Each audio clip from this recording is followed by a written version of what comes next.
Welcome everybody, committee members and members of staff. I don't think there's any public here, and we will move to apologies. The only one I'm aware of is Francois Tumahoy. Is there any other apologies?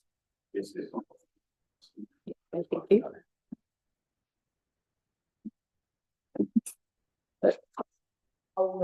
Yeah, please. Will that mean second, please?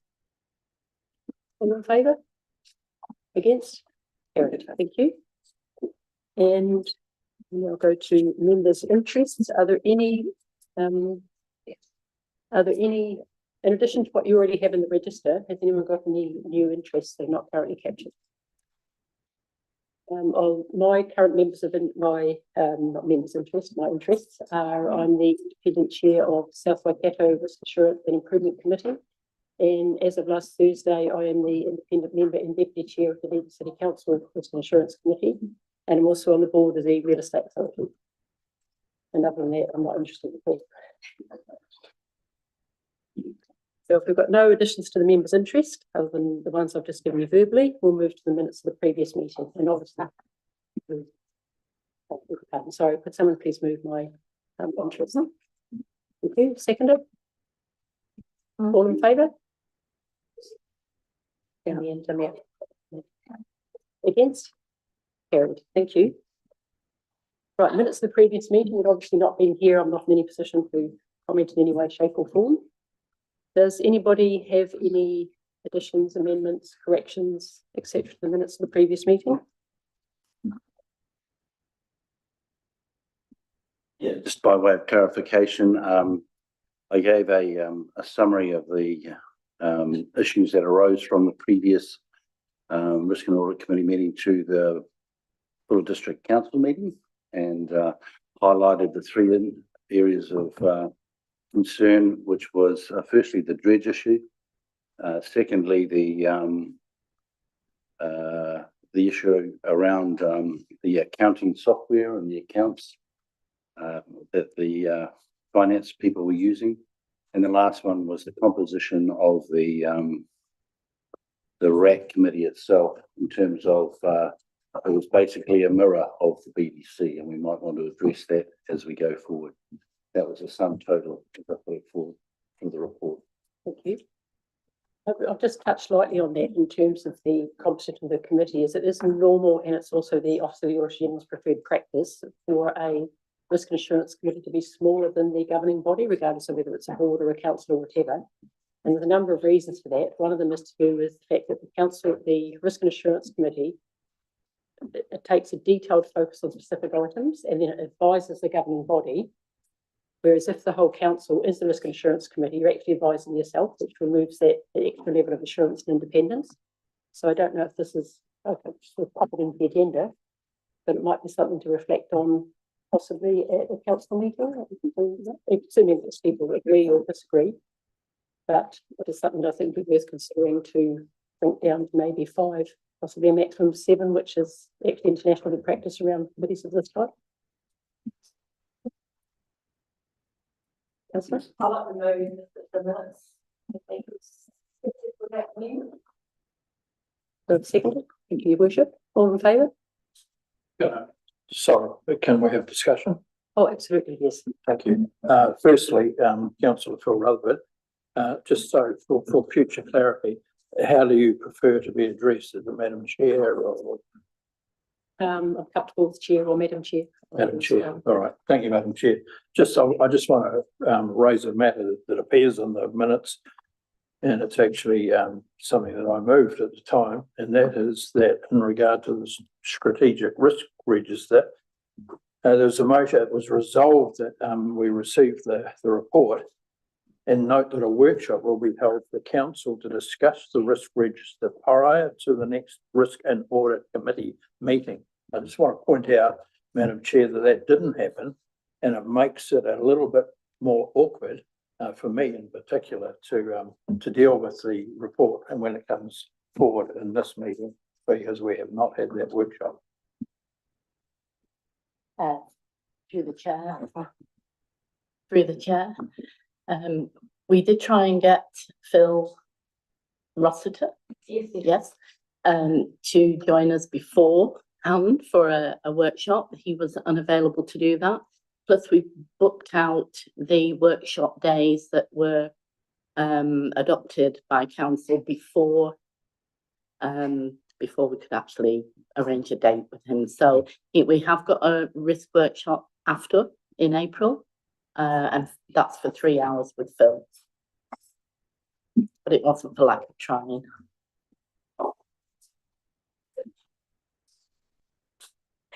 So do we need to make that amendment to the minutes? Because it says here that we're going to do it and we didn't. Well, I think we've minute it today. It didn't You'd minute actually it today, happen. you can't And amend the then- previous minutes because they're true and correct at the Yeah, time. cool, and great. then- And then. That's kind of what I was alluding to. workshop is being arranged. for Thank you. April. Yeah.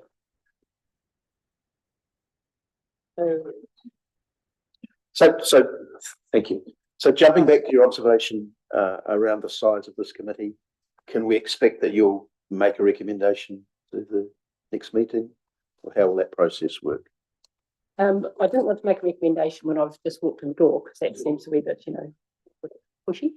But I would suggest that I'd certainly like to recommend that council discusses at the next council meeting, shrinking the risk insurance committee down to 5 people. And secondly, obviously having discussion around who you think would be the most suitable members of council to slot into those roles. So I'm happy to make that a motion, if council are comfortable with that. Sorry, if the committee be comfortable with that, doing that this early in the piece. In that case, I'll move that as a motion. Thank you. Okay, that at next full council meeting, there's a discussion and hopefully agreement that the risk insurance committee will compose of 5 people plus the chair. And I that second that. council obviously would make decisions as to who was a member. Yeah, as a mover, yeah, that's fine. I accept that. Who seconded it? Was it Ray? Are you happy with that, Ray? Yeah. So any further discussion? Sorry, I think it's a great idea that we move forward quickly.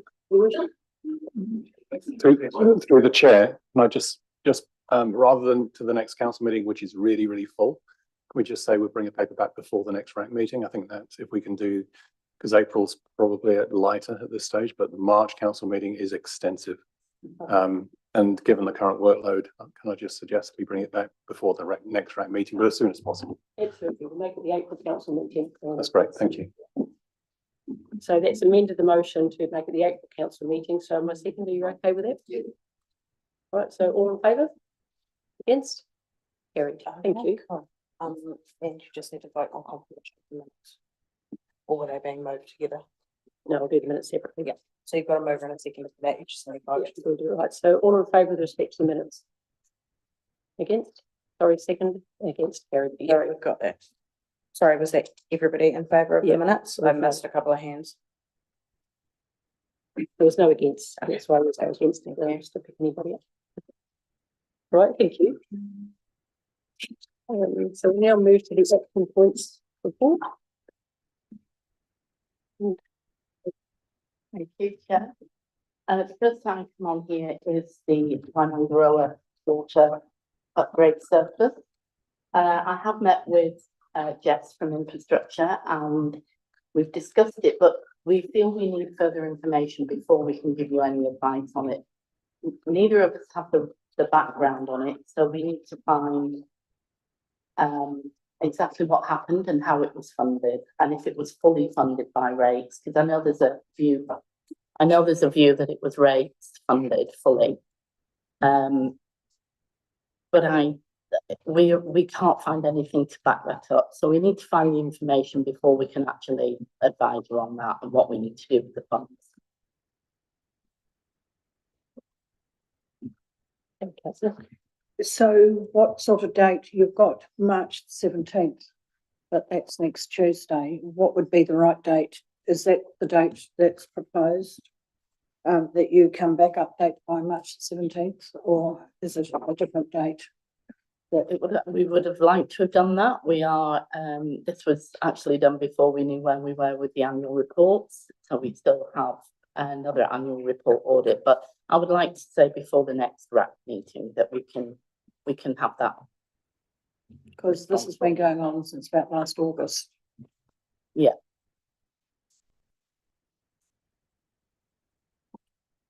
the next item is. Yes, through the chair, the Resilient Explorer tool was actually operational within council now. But I note it says to bring it back in the RAC meeting in April, which there is no RAC meeting in April, so I'll bring it back for the June RAC meeting as a presentation. I just don't want to make it too long. It's quite a, I'll present it or get someone to present it on behalf of staff. Thank you. The next item is internal audit schedule. We have not been able to progress that because we have just been too busy. I would like to have a discussion with the chair of the RAP committee for her expertise before we actually make that plan. Councillor Reynolds? I just had a question on the last item regarding Resilient Explorer, if that's appropriate. Fine. First, to Simon, what's being done there? What has there to spend? Who's it been spent on? So this this came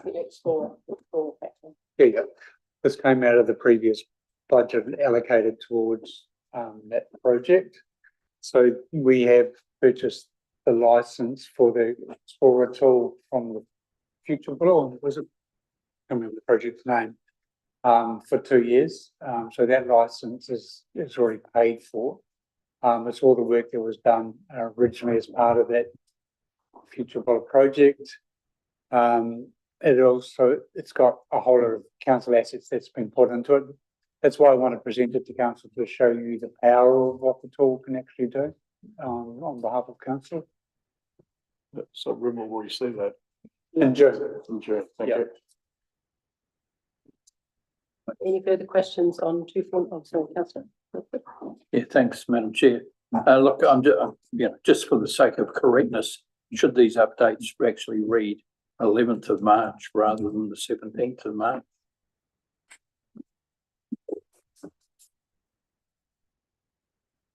Thanks, referring to. Yeah. No, because we weren't going to be able to get you that by the 11th of March.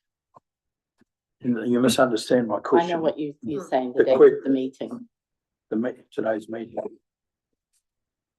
I think what Leslie's saying is that there would be a more formal update planned for the 17th of March, and this meeting is just to tell us that there's going to be an update on that date. But as it hasn't happened, No, it's not happened.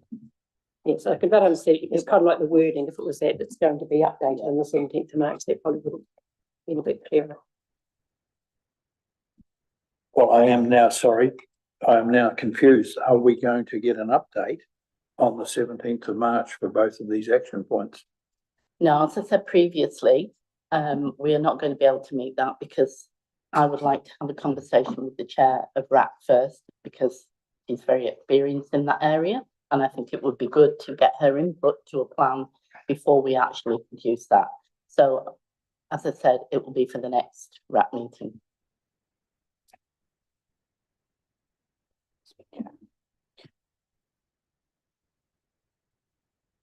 Any further discussion on the action points?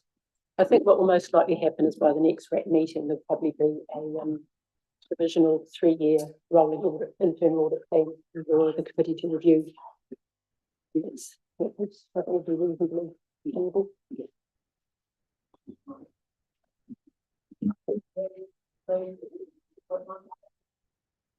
Seconder, please. And councillor, all in favour? Against? Carried. Thank you. All right, strategic. Oh, sorry, I'll tend to do it a different way, where I have the discussion and then the moving and the seconding, but I will change. However you want to handle it, Madam Chair. I'd like to do what people are used to. So some entities that I've chaired, it's discussion and then it's move and second. It's question Yeah, and some go and move then and second and then discussion. So we'll go discussion, definitely available now. Oh, okay. We've had a mover and a seconder, and you now want to discuss, correct? Okay, right, well, from now on we'll do that. When the thing first comes up, we'll do a mover and a seconder, and then we'll do the discussion, and then we'll do the vote. So we've had a mover and a seconder, so we'll now have any additional discussion. Discussion. Yes. Oh, sorry, yes. I just carrying on from councillor Phil's question. So update 17 March, to me, it's we've been told it's going to be updated at the next RAC meeting. So I would have thought, to be correct, we will be saying it'll be an updated on June, what are we into now? March, April, May, every 2 months, isn't it? So can we just change these dates, please, to the next RAC meeting? Surely. Yes, of I course. think at the time of writing the report, the intention was to be the 17th of March, but that hasn't been achievable, hence it's now moved to June. So yes, the report will be amended to make that correction. Madam Chair, Councillor for Rob. the sake of complete clarity, how could it have been planned for the 17th of March when we weren't going to have a meeting until June, whatever. I think the intention was that when the report was written, it was expected that the information would come back to you all on the 17th of March. So that's at the time of writing the report. Obviously, the meeting is today, and that information was correct at the time of writing the report. Since then, for various reasons, the information is not going to be ready by the 17th. So the report was correct at the time of writing, but we now correct the report going forward to make it will be coming to us in June. So it's a timing difference. So is that any, Councillor? I'm happy as a mover for that to be edited. Have a seconder for editoring that to June, okay? Right, so any further discussion on the action points?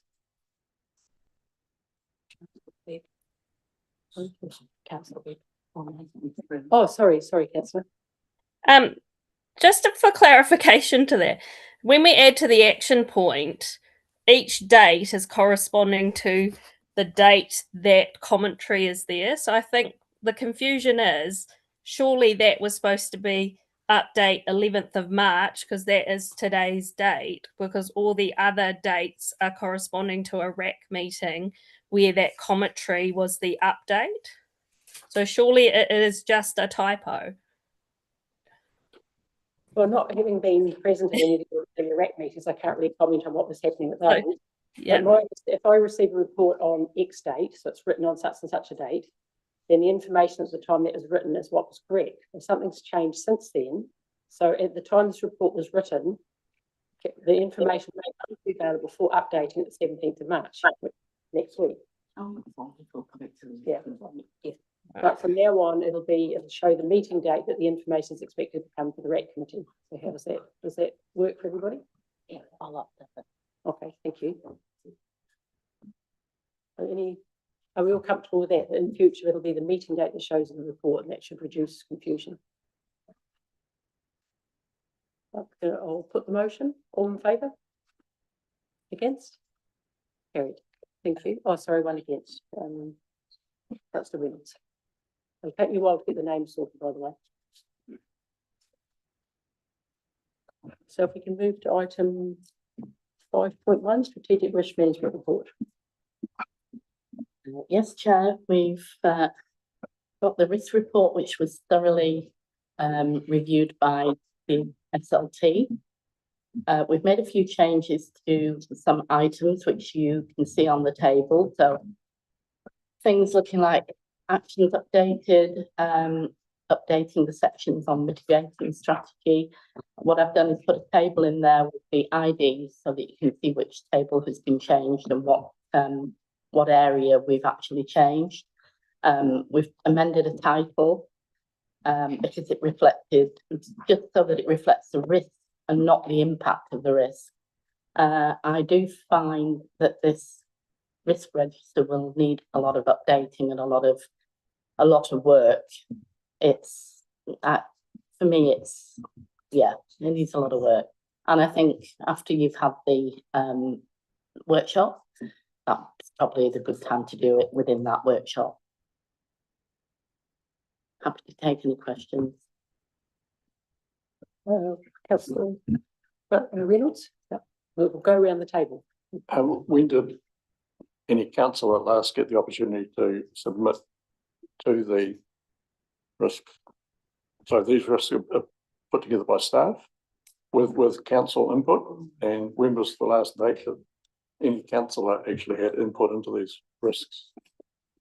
Through the chair, that last workshop was about 8 months ago, I'm picking. So, and to be clear, these aren't what staff have put together. This was, it came from a workshop the council reviewed and added, and I think removed some risks. And so this comes back to the senior leadership team, and we review on a regular basis and obviously update them because we're actioning the risks that the council has identified. Yeah, thank you. Councillor. So just a question around the risk workshop then. So we will go through this line by line and then reassess the numbers, the risks that have been given to every single one, because there is, you're right, Leslie, there's a lot that needs to be changed in it. That's yeah, through the chair, that's correct. So that's that opportunity for council to do that deep dive into the risk register and make sure that the mitigations and the actions that we put in place are to your satisfaction, and we can obviously adjust it because this is a living document that you own. So yeah, that workshop, we've got 3 hours, but that's, yeah, that will be a squeeze, but it'll be, yeah, it's a really good opportunity to do that. Just following up on that, Simon, would it be, if there's anything that we've identified that we think should be added, would it be a benefit to actually send that through in the meantime so that we're not wasting time on that stuff, that we just have? Yeah, most definitely. And I would, yeah, through the chair, I would encourage you to think about those things and think about that, I guess, that risk and where we fit in and what we can change, because it's easy to identify a whole lot of risks that we cannot have control over. So do think about it through that lens.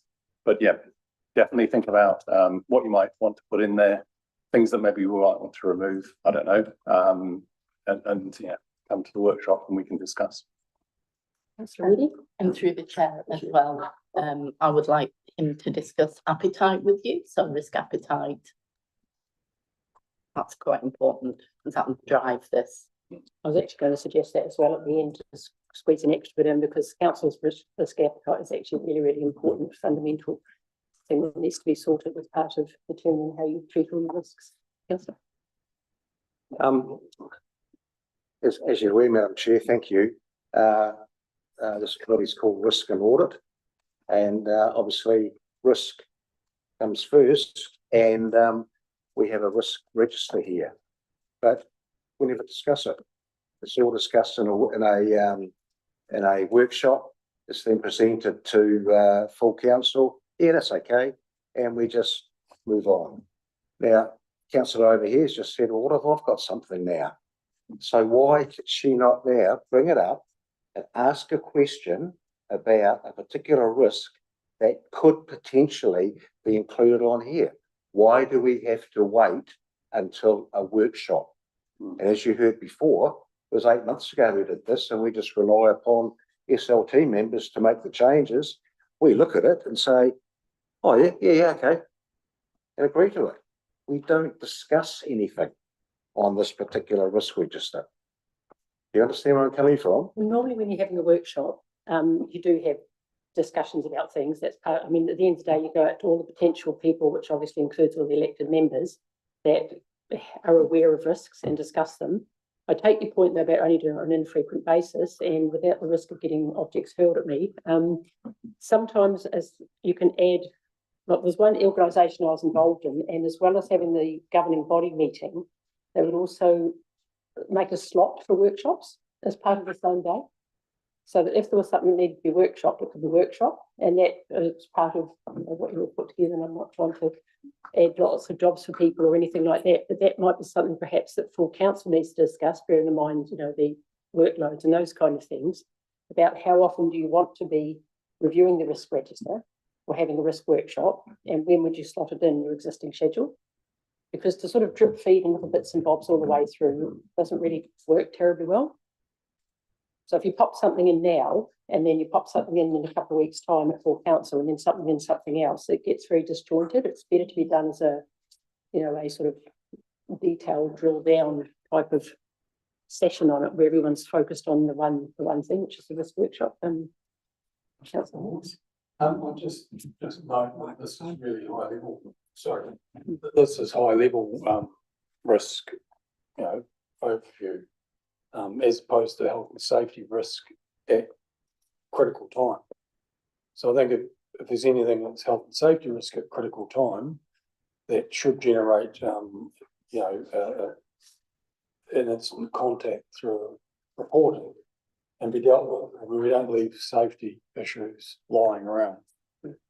Whereas these things here are more an overview of the organisation. You have trigger points. So if certain things happen, like say COVID or, you know, an earthquake or those sorts of things, then a trigger point will generate a review of the risk situation regardless, as opposed to the ongoing. So you've got strategic risks, operational risks, and project risks, and you monitor those in an ongoing way. And like I said, if a trigger point, which is I think is what you're pretty much saying occurs, then you would need to be having a look at it then. Councillor Rutherford. Thanks, Madam Chair. Yeah, no, I sort of support Councillor Reedy's view on this. To take it even further, our CE Simon, he indicated that this is a living document and we own it. Well, if it's a living document and we own it, I agree with Councillor Reedy that there should be more opportunity to discuss it, probably through these meetings, and if any councillor can point out a change that's required, it should come up at these meetings. In fact, that's what used to happen when Bullock Council first put together a strategic risk register that looked something like this some years ago. It was always discussed. It was always up to councillors were always given the opportunity to comment on it and update it. Just want to make that point.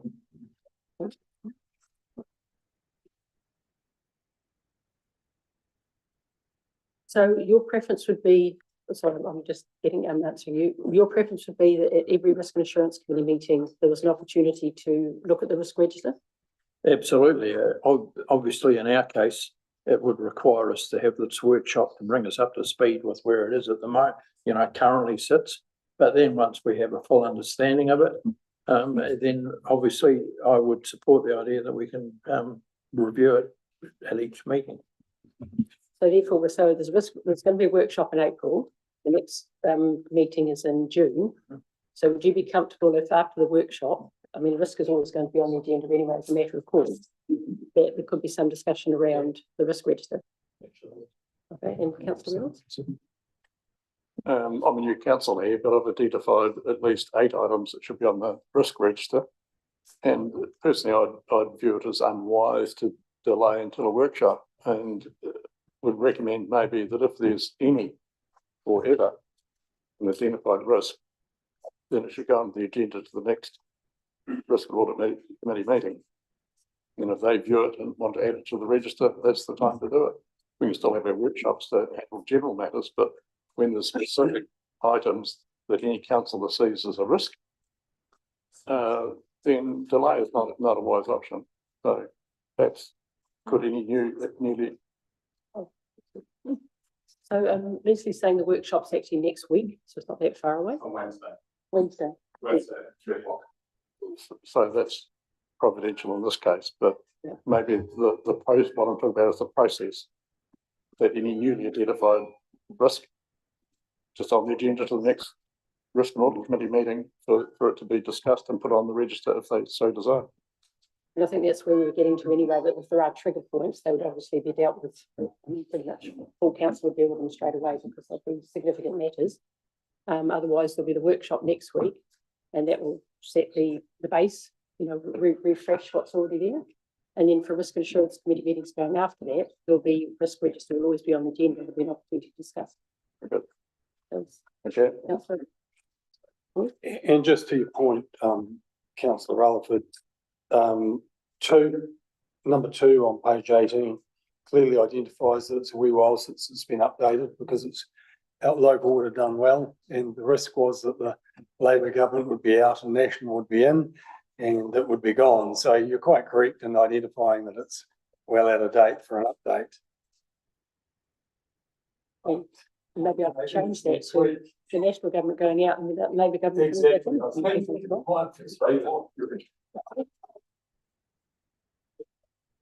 Any further discussion on that? Oh, gosh. Um, So, yeah, firstly, I agree with the narrative of the issues put around that we should be reviewing this regularly. The problem is that there's too much on here for a start. And the other problem is that what's important to one councillor might be deathly boring and uninteresting to another councillor. So those are the sorts of areas that we don't want to bog this meeting down with. So my experience of having run this risk register type thing in other organisations is that actually there's a staff member that goes through it on a regular basis, especially beforehand, and goes through firstly all the red indicators to see if anything's changed, and that's their priority. And if anything's changed, then that automatically goes on to the review process. And if it's something in global, local government, whatever changes, one of the orange ones, then you bring that up. Like we had one recently, which was the insurance retreat.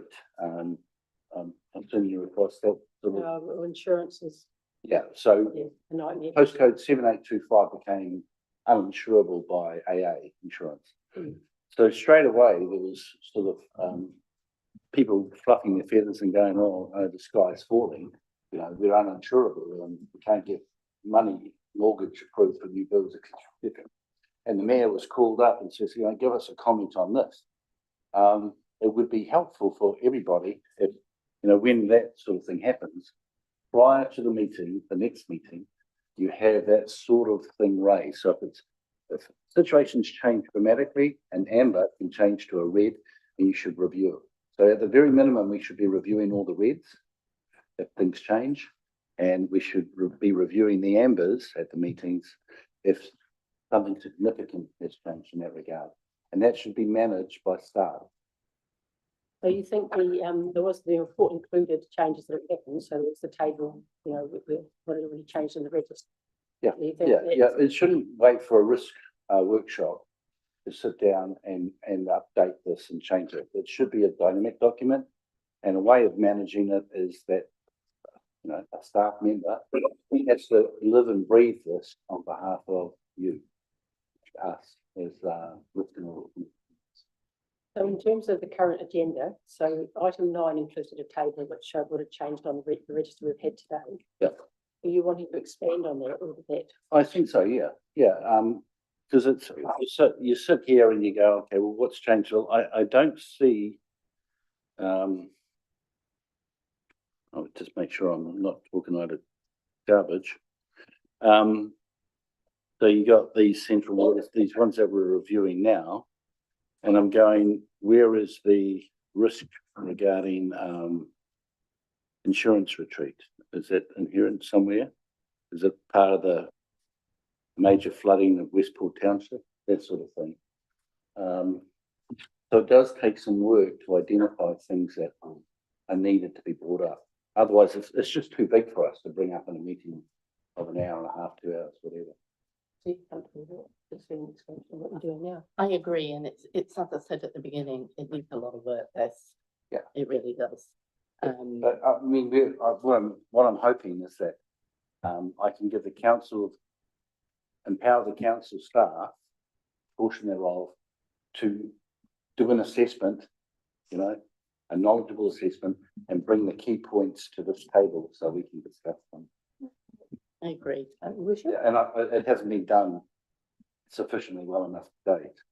It's partially my fault as the interim chair. I blame you then. I'll take that. I'll take that. Thank you, Madam Chair.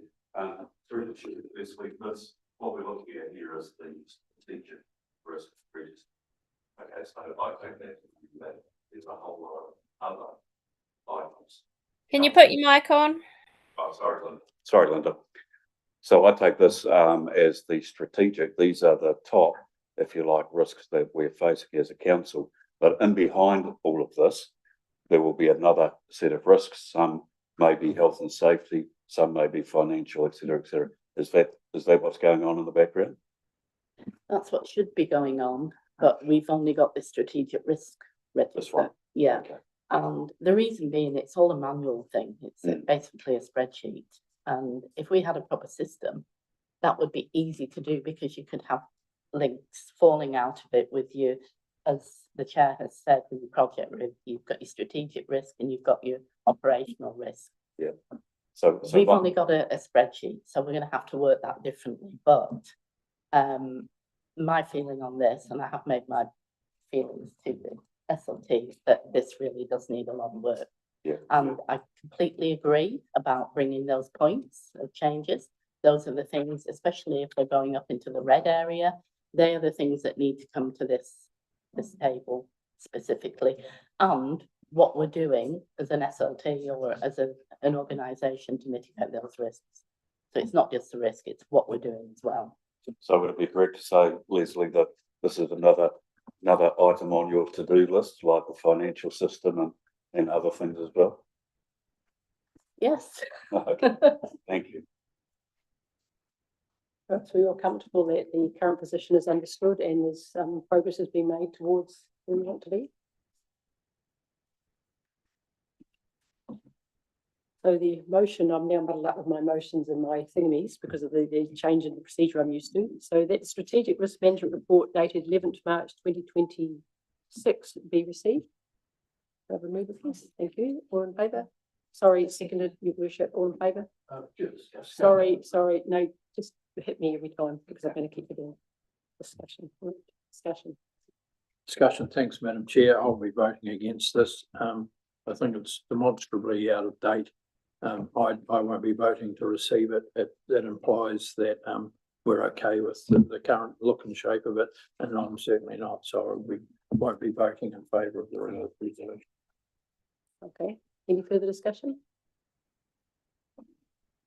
Councillor? Yeah, I understand Phil's point of view there completely. And I don't like to use the word because it's a bit scathing, you know. In its current form, it is marginally fit for purpose. We need to improve it. And I think if we had something in the motion that says that, you know, we'll accept it, pending an understanding that there's going to be a continuous improvement to bring it up to a fit for purpose standard. Something to those effects. Yeah, I think, Councillor Hingston, we've just had that conversation with Leslie, and that's, you know, another one thing on the list too, picking up on what Councillor Rutherford said, the state of a number of different things which are on Leslie's list to do. We would shut the place down if we refuse to accept what we presented with, which is the best of the systems we've got, and actually do it this time. Councillor Rutherford, any thoughts on that? I haven't changed my mind, if that's what you're asking. Any other comment on that?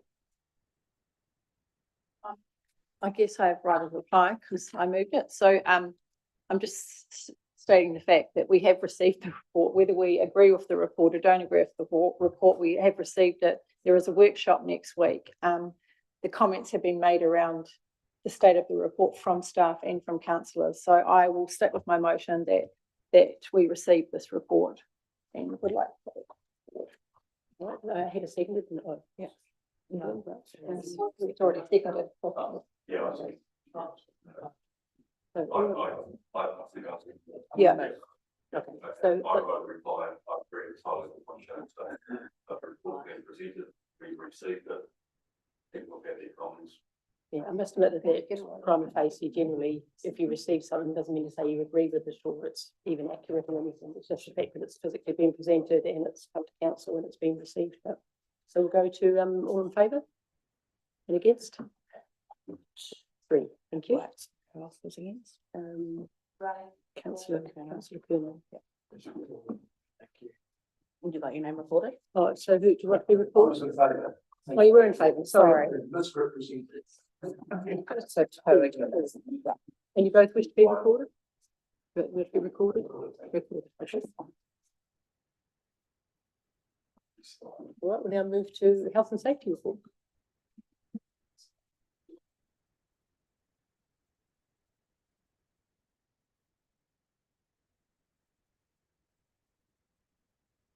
Yes, Woody Rover.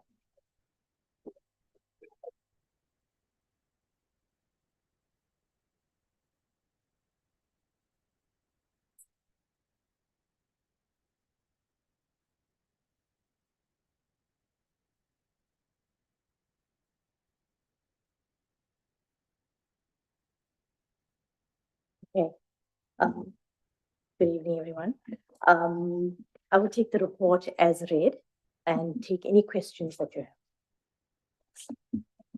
Thank you, Madam Chair. So the report looks pretty good. Yes, pressing that one. Looks pretty good. For want of sounding like a broken record, and some might want to comment on this in terms of the port. Where are we at with that at the moment, Simon? Sorry, with the port, in what way, Mr. Mayor? Sorry. Port in terms of the review after the Manor House grounding and the two reports I think we're waiting for to come out of maritime and accident investigation. So this, bear in mind, this health and safety report is an internally focused health and safety report. There's those reports of mine, I think they're probably overdue, but they wouldn't feature in this health and safety report for the organisation. That answers your question through the chair. I think what I was referring to was what we talked about probably a few months ago in terms of the health and safety, if you like, audit for the port itself. That Don was sort of going to look up, and I can't remember what he was going to do now. I'm not entirely sure, and I've read up quite a lot about the port and the dredge and all those kind of things, but I don't think that's actually on this agenda. No, that's I guess my question, Madam Chair. Well, that's something that could go on the agenda for future. Yep, that's fine. That's good. Art meetings. Councillor? Two questions that I made, please, Madam Chair. Two questions. One, just to follow on about the port and dredge. Chief Executive has just said it's in-house. The port and the dredge are now part of BDC. So for me, it's in-house, whether it be in Brum Street, Ellery's, or staff driving around anywhere in Buller. The port and dredge is part and parcel of that. Now, we had an instance, I think, of a tag being removed.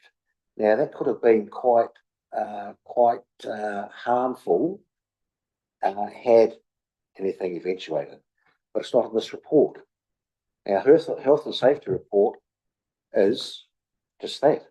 So I'm asking the question, why is the port and dredge not included in the health and safety report? And one other question, if I may, please. No, ask them both together because Yes. Simon probably won't be answering it. What's the second question? That report was circulated to councillors. Sorry. That report was circulated to councillors. Yes, Separate from this report, it has been circulated previously. missing the point. The question was, Madam Chair, why is there no mention in the health and safety report that includes the port and dredge?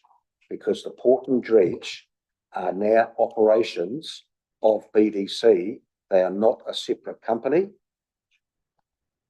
They now come under the responsibility, one, of the CEO, and two, as we know, with health and safety, the buck stops with this table here.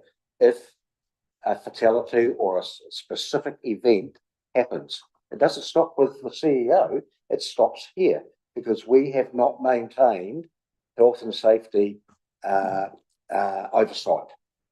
So I'm coming back to my original question. Why is the port and dredge not included in this report? Okay, so two Please. things, bearing in mind this is all completely new to me.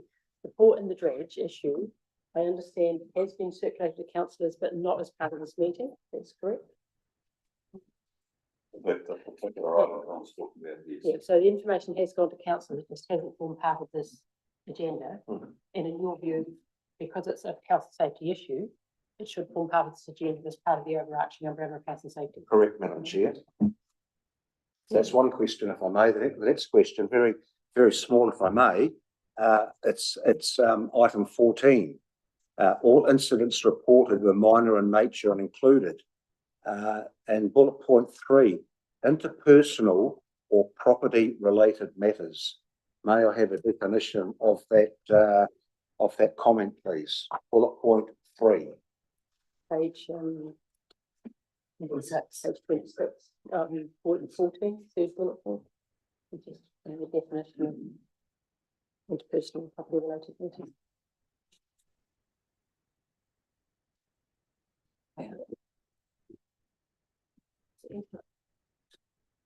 I guess it's just what's categorised under interpersonal property related. Through you, Chair. So that has to do with the condition of the property in terms of the building itself. So if the stairway or the footpath or the passageway, if the carpets are not laid properly, or if there's a lift, that type of issues are reported if they are observed and then dealt with by the property section of infrastructure services to ensure that these are corrected and sorted out and fixed in various instances. And if I may, please, that's to do with property. What's the interpersonal?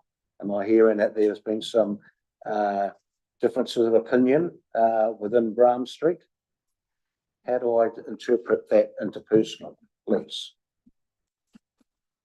Through you, Chair, I think that's the interpersonal relations between staff members with the members of the public, and it is mentioned further on. So it is, when we do have irate or angered customers, and in those instances, that's what it's referring to.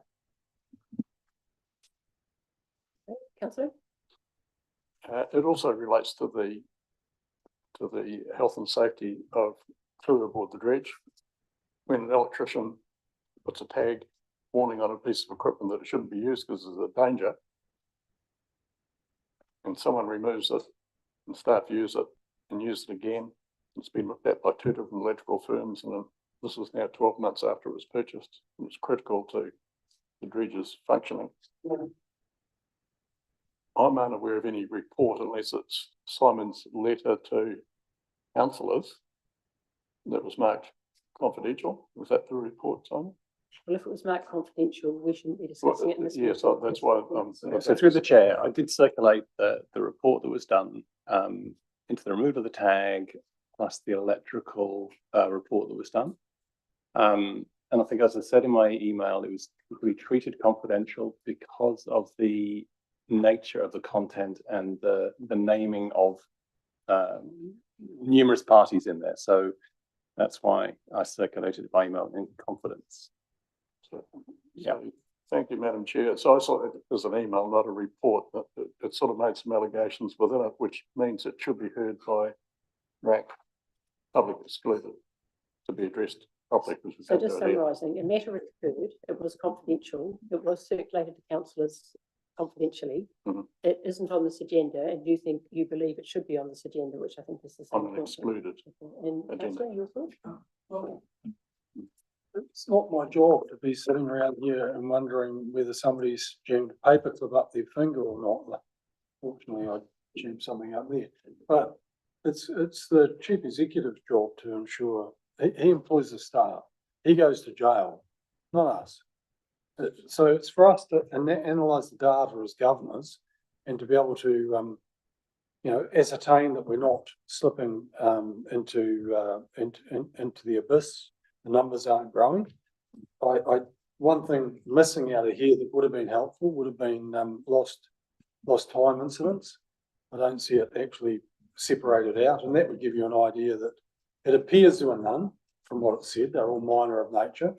So in terms of a governance role sitting here, and in terms of other places where I've been exposed to running health and safety, you know, it's an oversight. It's an oversight to see that we're got systems in place and that the reporting's giving us an indication of how we're trending and where we can improve. And as governors, that's what we should be focusing on. Sorry, I don't see worrying about a electrical tag at a meeting such as this offers any way forward. That's okay. Hi, thank you for the report. Right, and just out of interest, because definitely health and safety has been improving in operations over the last few years, and I've seen that. Do you think it's up slightly the recorded instances, but do you feel like it's because people are that the culture's getting better and people are feeling more confident to come and say, hey, this happened? Through you, Chair, definitely. We training staff more to be more aware. So before an actual incident happens, so there's more observations that staff are recording in our Damstra system that records all events like observations and incidents. And you will see with the recordings and the graphs that we have improved in that area. It does look like a lot, but we'd rather have more observations so that can be dealt with immediately before it gets to a stage where it's critical and someone's injured or an accident happens. Yeah. I just want to make a comment here that we seem, and echo what Dave said, we are concerned here with the strategic risk to the Buller District and the council. The operational risk of running council belongs to that guy right over there. So if there's a bit of carpet upturned above the stairway and, one of the key members there falls down, it's on him. It's not on us. Clarify. But if the dredge or somebody in the harbour gets killed because we're not adopting the right health and safety measures or oversight, that comes back to us. So I think what I'm hearing with this is, if I could summarise, this is a statement, a rolled up statement of the operational level risk, health and safety risk. That's correct. So it's really for us as information to keep a check on the CE, make sure he's doing his job. I think he's doing a good job. But I just want to focus that we are concerned with strategic risk here for the Buller District. We're not concerned with the operational risk in council. Is that a fair statement? I'm sorry, you're I'm not going to see you. Through the chair, that is correct. And ultimately, I'm responsible for the health and safety of the organisation, and I'm the one out there, the health and safety at work act, but be prosecuted if I don't do it. So, and I guess the comment I would make is that this committee needs to be assured around the frameworks we have in place and the reporting we do up through this committee that gives you assurance that those frameworks are in place. If you're delving into, deep dive into incidents that occurred, then I think you're probably looking at the wrong thing, I would suggest.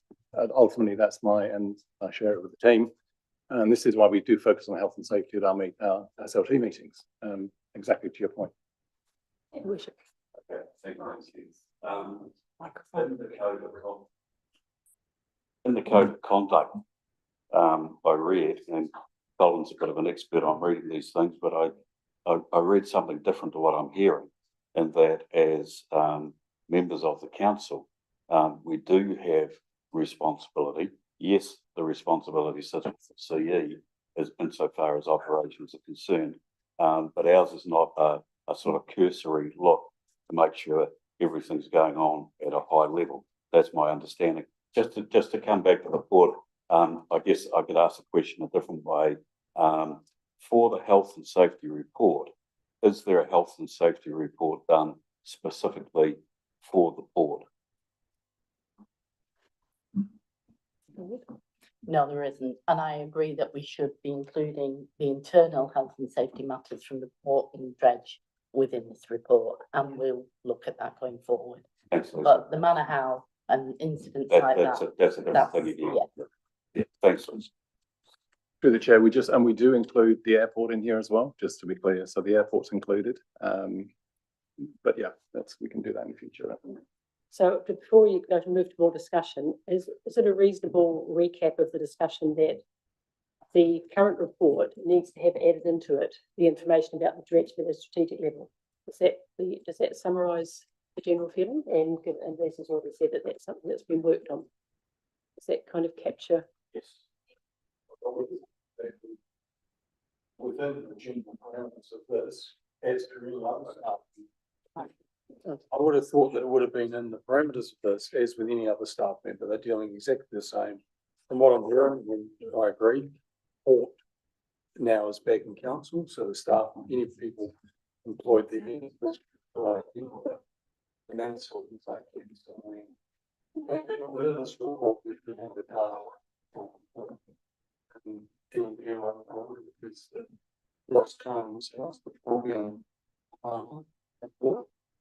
should be in here, let's see. I was there. So 2 additions to the current report would be bringing the port in and including lost time incidents if that data is available. Yeah, give you a better picture of severity. Okay, so any other, start. Thanks, Madam Chair. Look, just speaking to the report itself, and I totally agree that we're not here to drill down to specific incidents, but I do notice a bit of a tenure without the report. That it's, to summarise, I would say it says we could be doing better.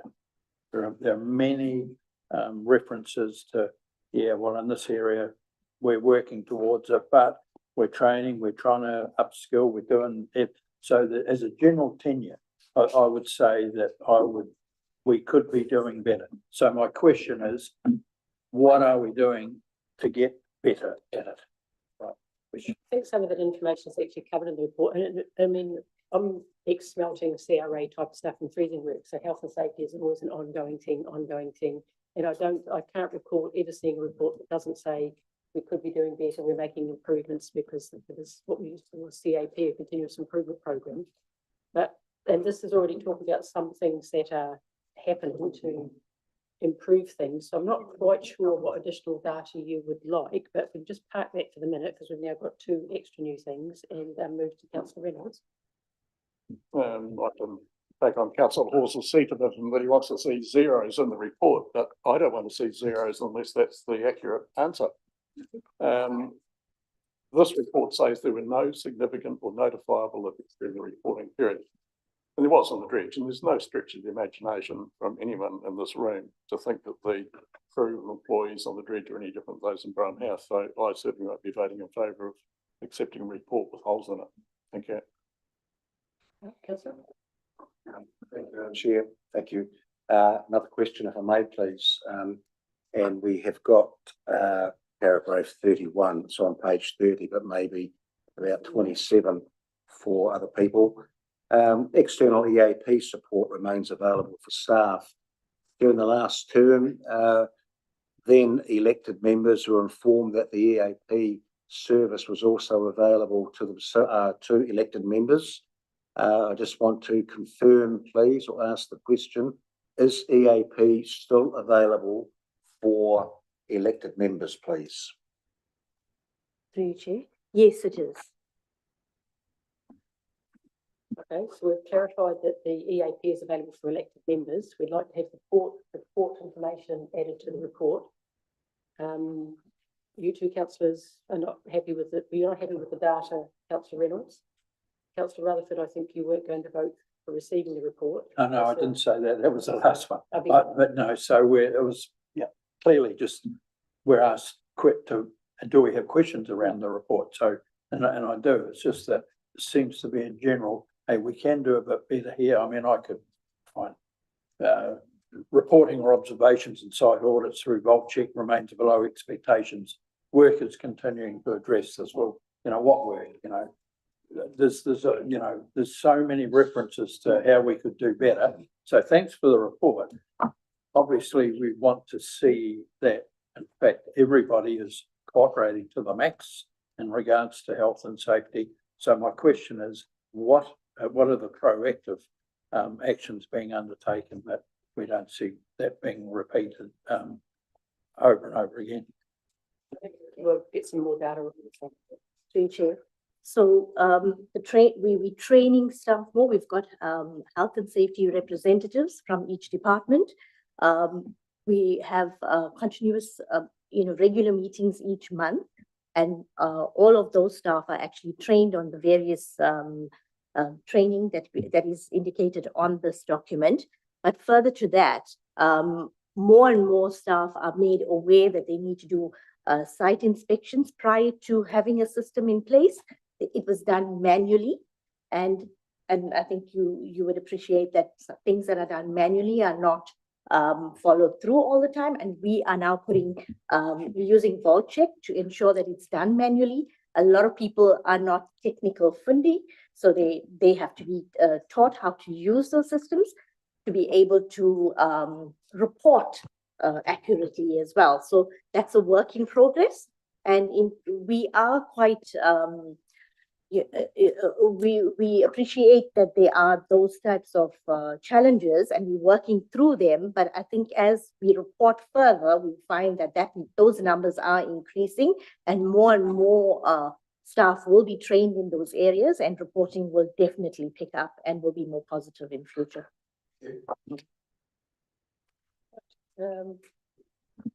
Councillor Keith.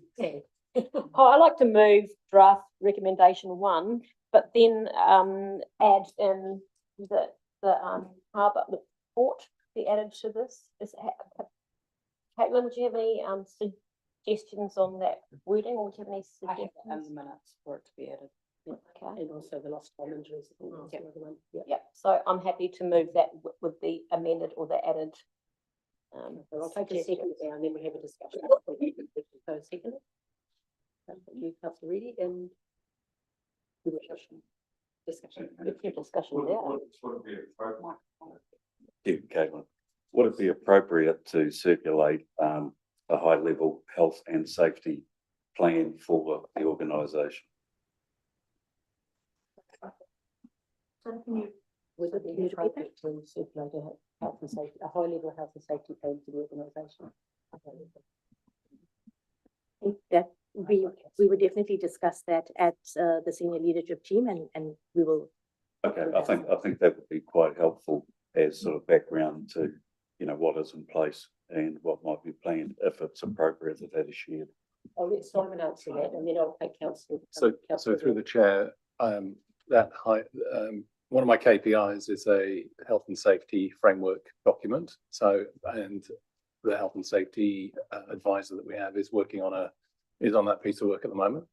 But it's quite big, but it is very internally focused, I would say. So I just caution that what we currently have is in the middle of being updated. So you will get that back through the Risk and Audit Committee when it's complete.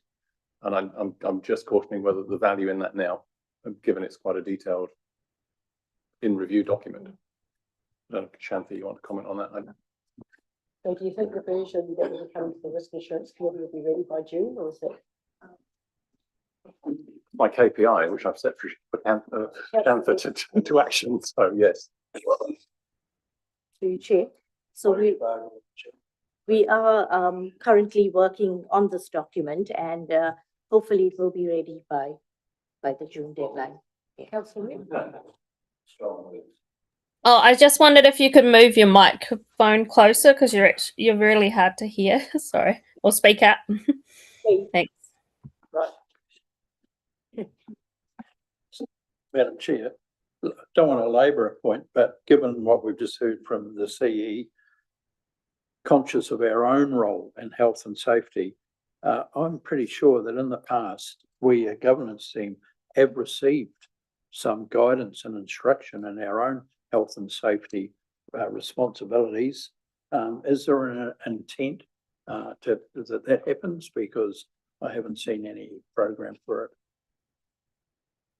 So through the chair, you're referring in terms of I mean, we could certainly arrange a kind of briefing for you from a legal perspective. That's what you want as part of an ongoing induction. That's the sort of thing you're referring to, Councillor. Yeah, we can happy to arrange that. I mean, Yeah, because that can cover some of the things that you've raised during this session today around your responsibilities and where that governance management divide might be. So yeah, we're happy to do that. We can arrange that. So that would be the legal situation for the elected members with respect to responsibility for health and safety? Yes. Yeah. Sorry, your worship? Thank you, Madam Chair. Just for clarity, you are updating the health and safety plan for the organisation, or you're writing the health and safety plan for the organisation. Through you, Chair. We are updating we have a very outdated one, so we are reviewing and updating it. Okay. All right, any further discussion on health and safety? If not, I will put it to the vote. All in favour? Against? Recorded? You want to be recorded? Okay, thank you. And we'll now move to Water District Council Projects Control Group report.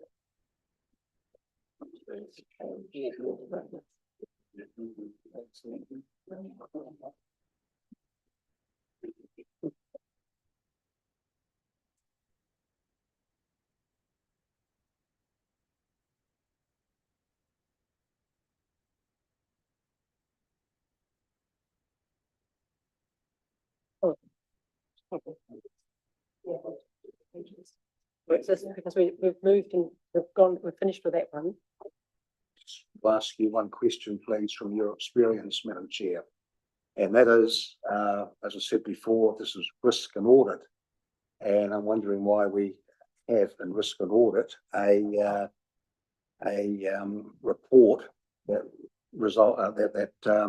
reports on infrastructure projects and the like, and year-to-date year-to-date progress. Thought there would be more. Why do you see this as risk and audit rather than finance? If you can. Well, infrastructure and anything to do with infrastructure is a significant risk. And that's whether or not it's a local body or a freezing works or your own home. So infrastructure nearly always comes under risk. In actual fact, I tend to have a lot more things under risk than are currently here, but I don't want to scare everybody off with that at the moment. But definitely, I mean, if earthquake, what's it going to damage? Infrastructure. The whole waters, driven by national government, and that kind of national governments, not the national government, is effectively infrastructure.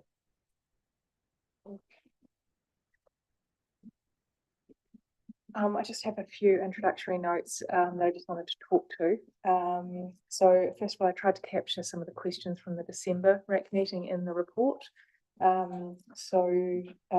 Just in particular, there was some commentary that I added on the portfolio budgets for the fiscal year, where there was around significant differences, that we'd seen against the budget to date. The Port Rift project, there was a question around July dredging costs. So there would be 12 days of dredging completed, and those costs are now showing up in the report. And there is more to be done as part of the construction when that happens. The bell pump, we identified some further costs that come to it, which is why it remains in this report. Once those hit the ledger, they'll be closed. A closure report will then come to the next RAC meeting to close that project off.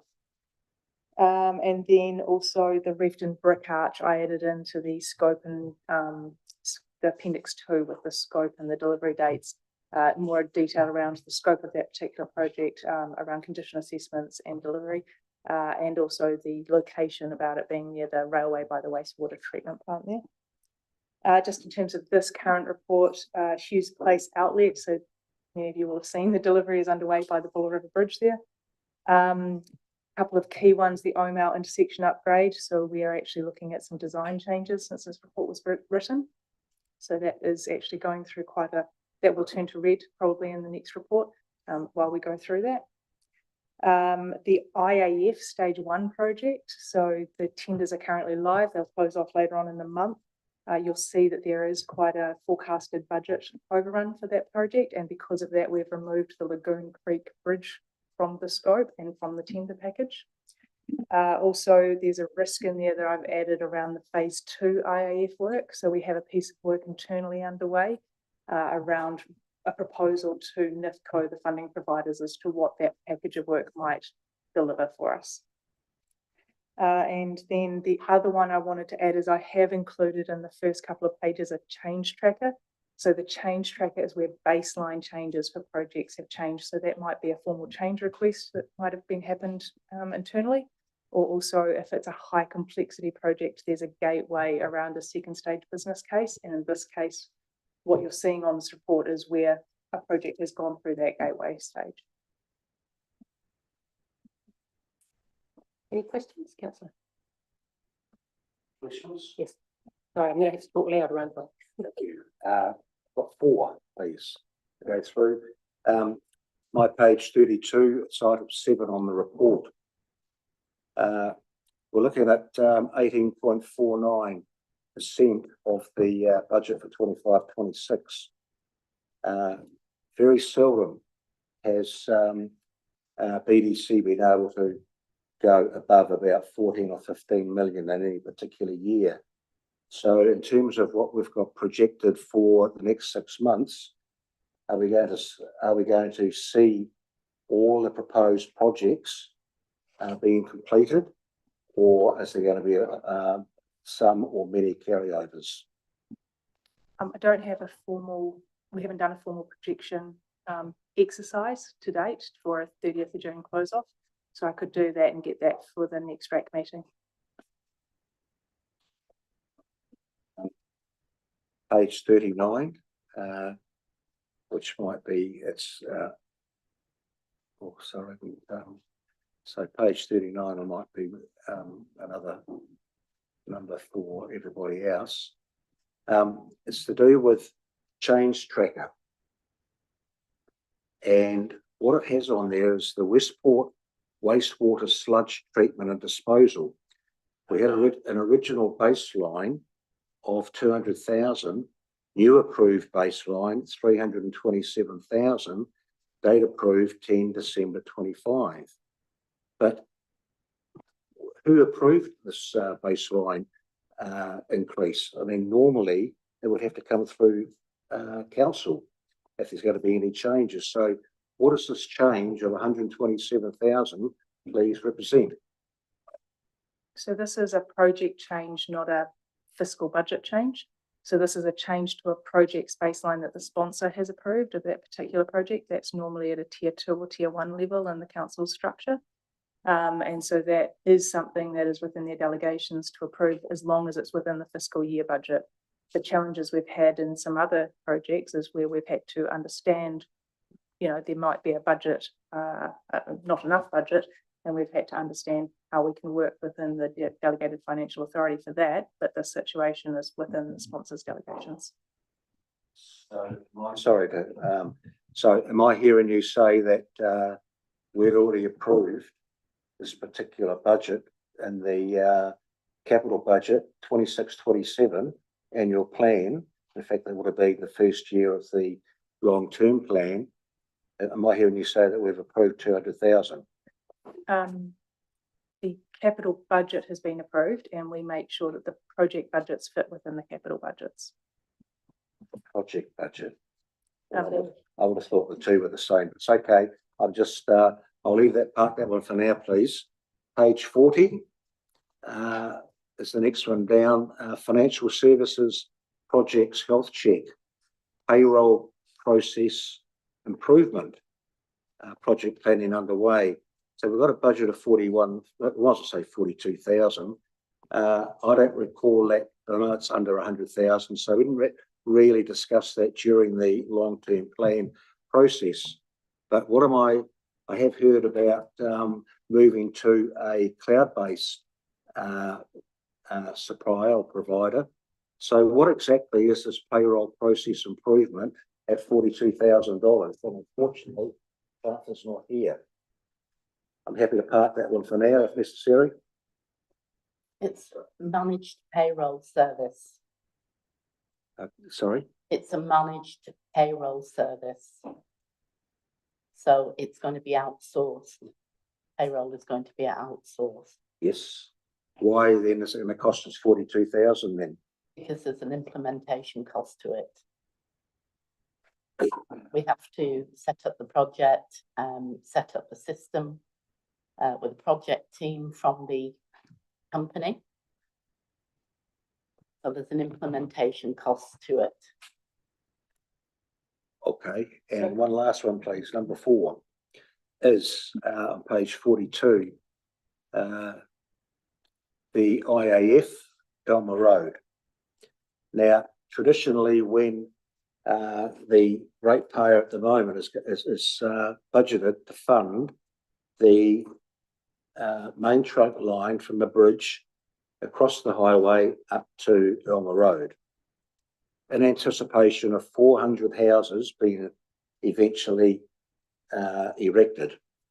Now, why? Normally, a developer pays for all of those costs, not the ratepayer. So I'm going to ask again, why is the ratepayer being forced to pay for a main trunk upgrade, supposedly, which isn't an upgrade because it doesn't exist, and having burdened the ratepayer with that cost, which, as I say, should be with a developer? I understand from December, or maybe November, IS were going to be having a discussion with residents in Elmer Road regarding this proposal. So haven't heard anything back about that yet. So 2 questions. 1, why the ratepayer funding this when developer should be? 2, what is the feedback from Elmer Road residents, please? So this is a Crown funded, not ratepayer funded project. So it's funded through the national infrastructure. I don't mean to interrupt, sorry. The IAF is Crown funded from Elmer Road up to McPattins Road. Agreed.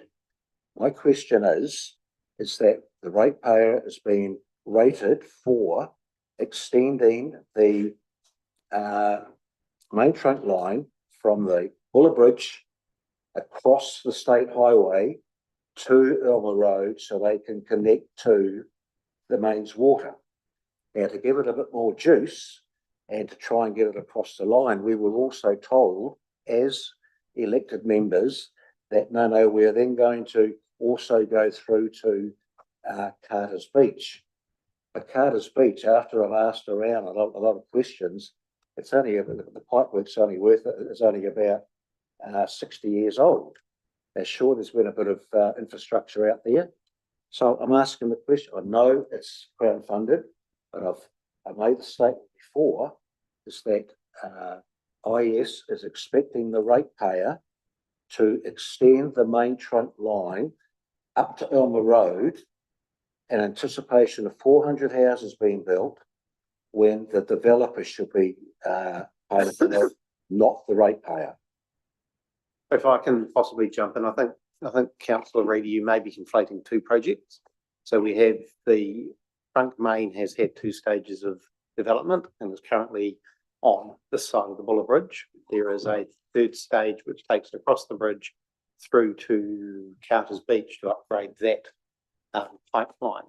The pipe going up Elmer Road, which goes up to at least Paparoa Way, was built as part of the flood recovery project, and that was built of a size to enable a future extension to occur. So your publicly funded pipeline is the stage 3, which will take it across the bridge through to Carter's. The connection going up Elmer Road is currently appropriately sized. The IAF project, the decision to be made is what route that pipe will take moving forward. So those are so there are 2 separate projects. So we shouldn't conflate the 2.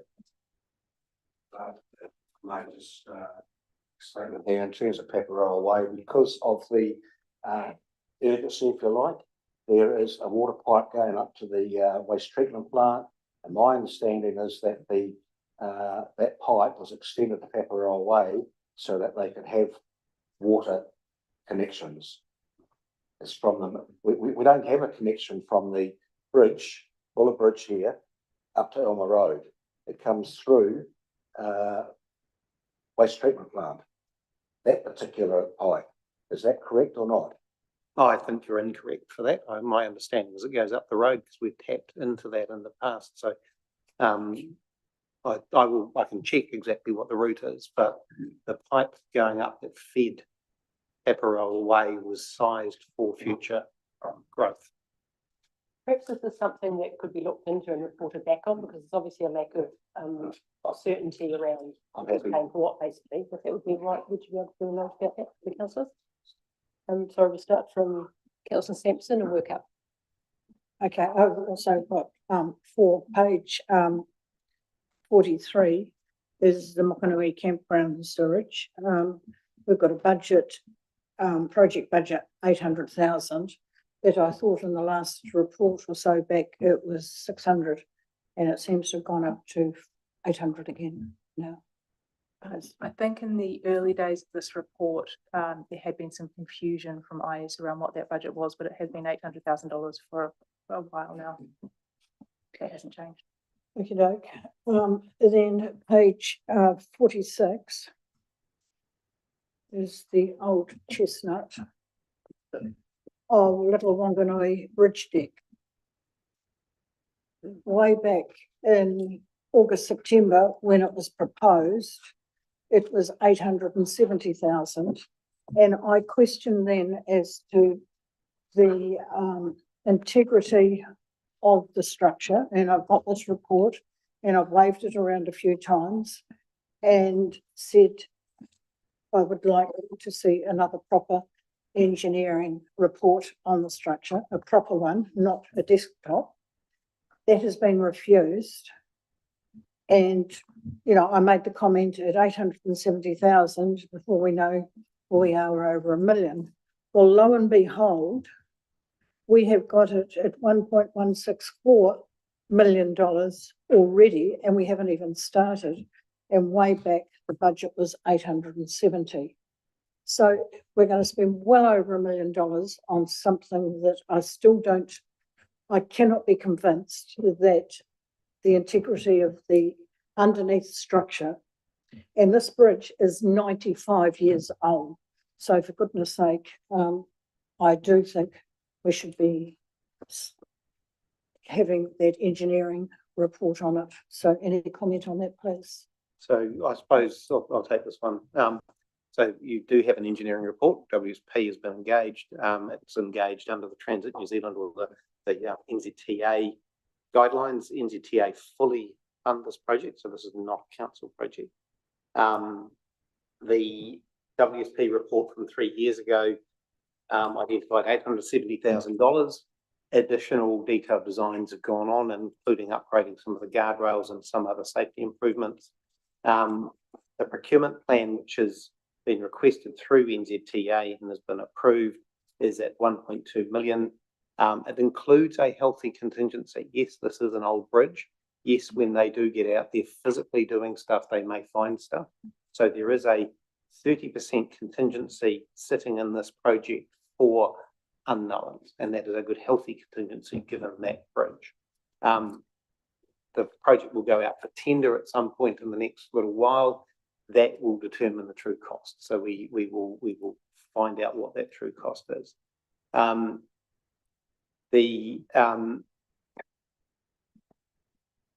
This complies with NZTA's best practice. We've had that assured multiple times. As of what date was that last? Because I've mentioned a number of times, I'm concerned we go ahead and do that. In 5 years' time, we find that the structure needs a lot of work because, as I say, something built 95 years ago isn't going to be of the same caliber of anything that would have been built even 50 years ago. So the and engineering... it comes back to us as ratepayers that, it may not be NZTA funded then because we're still balancing that special purpose road. So can I just summarise here, right? There's a bridge, it's an old bridge. I did quite a lot to do with bridges because I worked with there was a group called RATA, which was Road Asset Technical Accord, which was based in the Waikato, and I did quite a lot of work with them over quite a number of years, which definitely included bridges. So what this bridge is, it's an old bridge, right? It's been assessed by engineers as needing X, Y, and Z. NZTA are going to pay for it. Yes.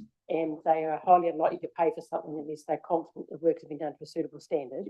And your concern is that even though that we should rather have some confidence in the quality of the engineers that have assessed the bridge and the work that's needed, but you're concerned that because of the age of the bridge, further down the track, maybe 5 years, problems going to develop, it's going to come back to council. Is that what I'm hearing? Possibly, and the quality of this report 3 years ago, I question, it sort of lacked credibility as far as I was concerned, but I'm not an engineer, but I've had a couple of other people look at the bridge and another person, and they sort of, and locally, it's a lot of people making noises about the fact that we're spending all this money on redecking the bridge and without the structure being assessed within the last 3 years. Because the thing is that if this has been assessed by engineers and by NZTA's engineers as well, then if we were going to challenge every single assessment that was done by engineers and NZTA, we probably wouldn't progress anything. I mean, I can hear what you're saying, but you can see the issue here. It's like, at what point do we rely on our expert advice? And at what point do we challenge our expert advice, and how many things do we challenge the expert advice on? So I'm not really quite seeing how this turns into something we can deal with today. Okay, I just want it noted that there's concern, and in 5 years' time, if we find the structure sort of doesn't have the integrity that we thought. So moving on to, it's just a question, page 57. It's got the Packington Street hospital boiler. So what have we, it's got pipe replacement on the hospital boiler. So what does that actually mean? It's just a way of identifying that particular pipe? Pretty much. My apologies, through the chair, there's quite a list in the water supplies portfolio of pipe replacements.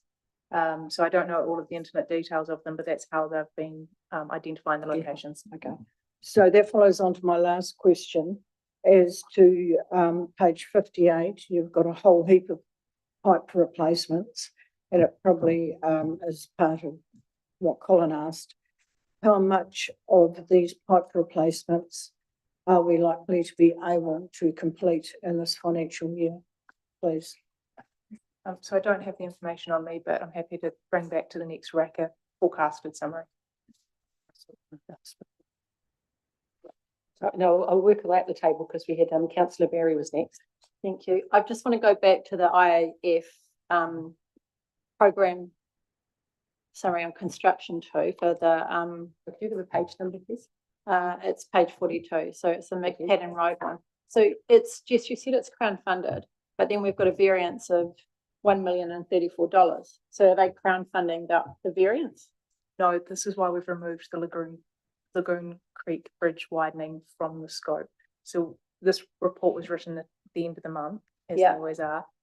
Since then, we've Removed it? removed it. So is it any variance? No. None. Okay, and then the other question I had was around the valve pump. When you said, are there more costs to come for the valve pump? Is that what you were intimated? When the report was written, there was a further $9,000 that I was alerted to that hadn't hit the ledger at the time of this report. Okay. That's in there under the forecast cost complete.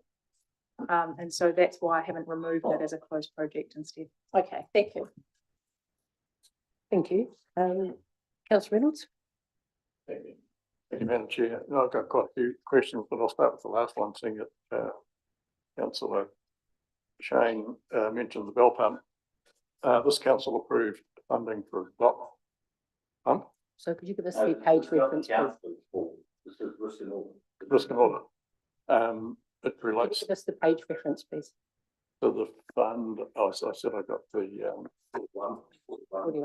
the same page, showing us off. Money was released for a DOT pump. The government provided money for a bell pump. What happened to the money for the DOT? because it was only approved by council to buy a dock, which they didn't need to spend. So I hope it wasn't spent on something else. Through the chair, the only information I have is the Regional Infrastructure Fund, $315,000 towards the bell pump. Yeah, if we have that, back to me if, Sorry, could you to know what happened to the could money you for the repeat dock. the funding that you mentioned? What happened to the money for the dock pump that Dock. was purchased, that was assigned by council to be purchased, but wasn't purchased? Because government provided money for a bell pump instead. So it was either one or the other, but seeing the money was approved, I just want to make sure that council didn't spend it on something else for which it wasn't approved for. It was only approved for a dock pump that wasn't needed. Page 18 is 420,000 there for a stormwater model preparation. Did you say page 18? Page 18. Stormwater model preparation, 10237. Can I have a breakdown on what constitutes the $420,000 to be spent on a model? 51. Page 51. Thank you. And, oh, sorry, yeah, Yeah, page so 51. it's the two lots of numberings. Through the chair, the output is a model. It's not, it's one contract to deliver a model around stormwater in Westport. Okay, so can we have a breakdown of who was engaged to deliver? Worley's. A company called Worley was engaged to deliver this. Waters. Worley. I'll go back to the top of my list here. It was mentioned that we've done 5 days of dredging. I've got a few questions that relate to that. Some of it is what I read in the paper, and some is by memory. So I'll repeat what I believe, and then you can correct me. 5 days dredging has been completed, I believe. I believe there was 30 days. Funding. Page, sorry, I haven't written it down. It was reported as by Leslie, there were 5 days of dredging completed. So I don't know what page you're referring to there. How many days were funded altogether? I believe it was 30. That tells me there's 25 days left. Have we money on hand for that 25 days? That's one question, but it's also been reported in the paper that we're waiting on tranche 2 of dredging money to come by. So questions that relate to that are, how many more days dredging have we got? Do we have the funds on hand for that? And what proportion of the lagoon was dredged? So that would be a level of project detail that I generally don't get through these reports from the project manager. And would have to probably be best as an email that I can then forward on to the project manager. What I would say though is that the project is not showing a forecasted variance. Okay, so put an email. And the other one relates to the pipe size that's been mentioned for Elmer Road. Again, from memory, I've been told it's over 300 millimetres. Perhaps through you, Madam Chair, Anthony could tell us what size pipe is the extension from?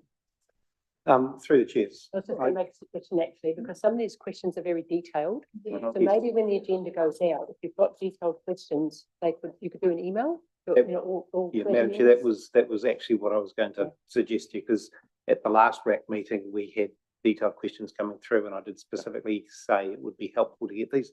There are literally hundreds of projects that make up this project charter. Jess and I are not in the detail of all of them. If council or committee members want answers, we will give you answers, but we need to know the questions beforehand. If you ask the questions at this meeting, you will get the answer in 2 months at the next meeting, which is unhelpful to all of us. So I think if I can plead that we ask members to please send us questions beforehand, we can then dive into the detail of the reports if need be. And through the chair, you'll have to determine whether we should go into much detail or not. But we're always happy to answer whether it is in the committee or whether it is via email. But a lot of the questions that are coming out now will not be able to be answered today because the detail is not here and it shouldn't be here. So if we can just take that on board then, if there's any more questions that are at a very detailed level, I think it'd be a good idea to put them into writing as well, because, you know, there's, like you said, when you get down to lengths of pipe and stuff like that, the chance of someone remembering it is pretty much zero. And so are there any other questions I of a very detailed I nature? just need to say thank you, Madam Chair. I'm a new councillor just learning the ropes, so I'll notice plenty of emails next time. Thank you. Okay, no, that's all good. It's all, we're all on a continuous improvement program. Your worship. Thank you. I've just got a general question. Thanks, Kate. I've just got a general question for for Jess, through the chair. Jess, these reports have been work in progress for a while, and they've been getting better and better, over the course of, months and months. Are you planning any further refinement to them? The reason for my question is just when it comes to looking at variances, it's not always clear exactly what that variance is actually made up of. Are you planning to, adapt them any further from what they are? I did have plans. Very, might be in my nature, but the variances weren't necessarily one of them. So I'm quite happy to put some commentary probably in the text box below around the variance. Thank you. Yep. Okay, thank you. Any further questions? Oh, Councillor? Yeah, thanks. Firstly, I want to thank you, the team, for putting together this transparent and very easy to follow risk assessment. I think you've done a great job in breaking down the risk areas into the specific areas and all that. So job well done. The problem is now you've made it so transparent that we can look into it. And I would caution some of what's been going on here is not appropriate questions. It's too much detail. It's not strategic governance. We need a risk and audit. And quite frankly, it's wasting our time. And I'll be harsh about that because I want it to go on record that we've got to be careful about doing council business in this risk and audit. We're trying to do it. And the other thing is we've got to be careful about doing their job in this meeting here because, quite frankly, the diameter of the water pipe is not of interest to me.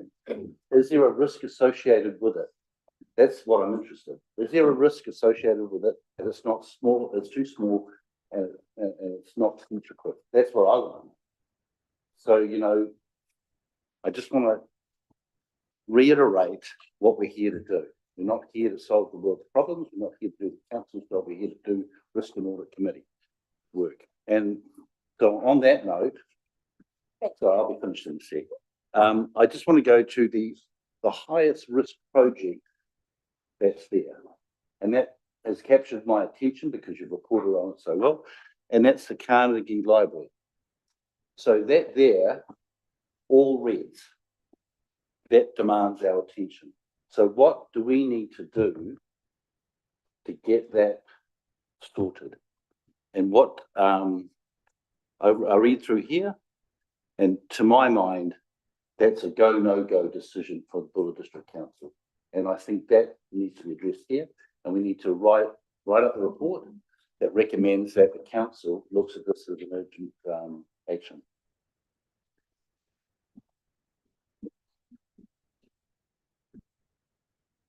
That's it. To answer that, I was at a meeting Tuesday, week ago. The whole committee's been sort of fairly slow because I missed out on one funding round, which they were going to, and in the meantime, new levels for earthquake strengthening have been come in. So from that meeting, they were going back to the engineer, the designer, to see whether it had to be upgraded to the level that they were planning on doing. And so they're working on that. So it didn't die in the woods. And I actually had it down here and I thought people might not have been interested, but yes, it's being worked on and they're going through the process now of seeing the plans, whether they can be lessened because of the earthquake strengthening new regulations. So I can probably come back to you, hurry them along within the next month or two. Thank you. That's good. Appreciate it. Councillor Keith. I would like to move that this report has been received. Do I have a second? Councillor Barron. Any further discussion? Okay, so all in favour? Against? Carried. And we'll now move to the quarterly financial report. Oh, full holdings.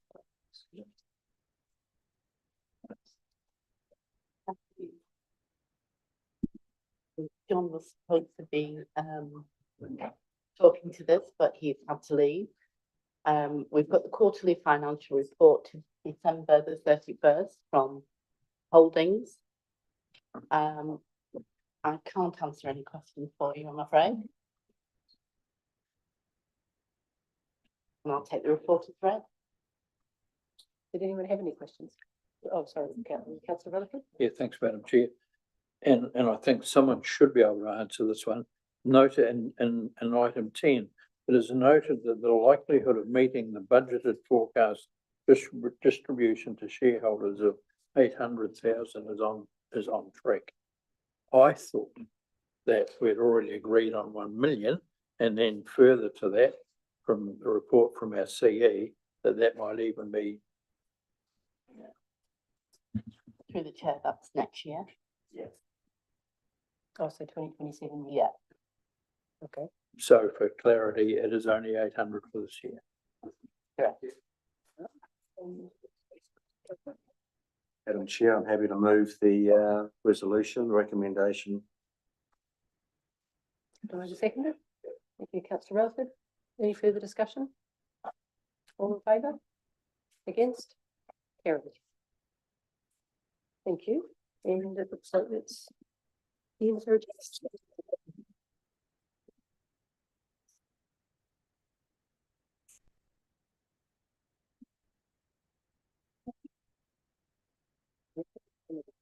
Thanks very much, and thank you for having me at your first Customer Assurance Committee as your independent chair. And I appreciate the discussion and the learning that I've already had from things that are going on, which is excellent. And I do actually like people to, get stuck in and discuss things up to a point, obviously. So thank you very much. And I now declare the meeting closed at 7:12 on the 11th of November. Thank you.